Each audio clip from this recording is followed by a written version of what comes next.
Hey everybody! I was talking to my Uncle Norm today.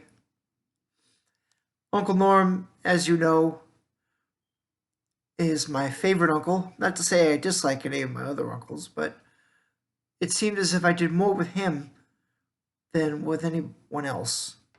He was like the older brother that I never had, just to give you an idea. Now, my Uncle Norm lives in the same southwestern town that I do. He happens to work at a particular casino resort where he works as a casino dealer.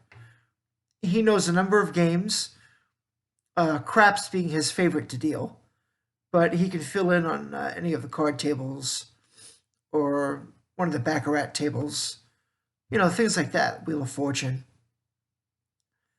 And today he was talking to my wife and I, and he said, I miss my calling in life. And I said, what do you mean, Uncle Norman? Look at how well you're doing. I mean, you're making great money as a casino dealer. You're great with the people. You have a good time, whether somebody wins or loses. You enjoy yourself. The players enjoy themselves. He said, yeah, I make the most of it, but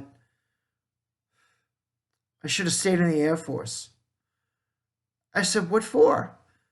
He explained to me, and I remember my father saying this too, about his days in the Navy. If you are looking for training in just about any civilian job you could think of that a person can hold, in the military, you can get training for that job. If you want to be a photographer, if you want to be a mechanic, if you want to be a computer programmer, if you want to be a tailor or a shoemaker, things like that. Just about any job you can think of, you can get training for in the military. And my Uncle Norm said, I wish I stayed in the Air Force because I would have wanted to study broadcasting. I could have been a sportscaster.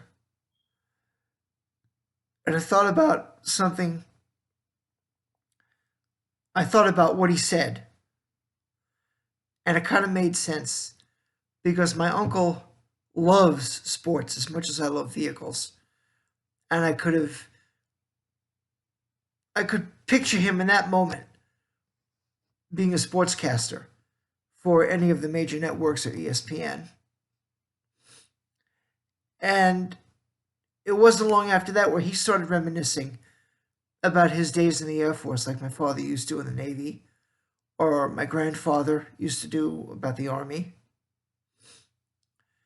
And my uncle was happy-go-lucky, but willing to follow orders. And he always followed orders. He was never disciplined. But he would bring up certain things during his days in the Air Force, and he came across a word which sounds totally ridiculous. He talked about the recruits having to obey curfew. Curfew! Think about how silly that word sounds. I mean, George Carlin once said about the fruit, the guacamole. The guacamole doesn't sound like a fruit, it sounds like something you wear to a school dance.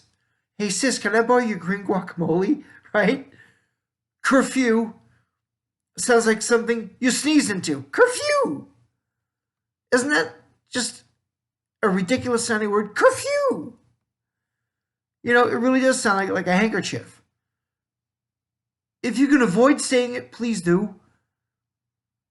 All right?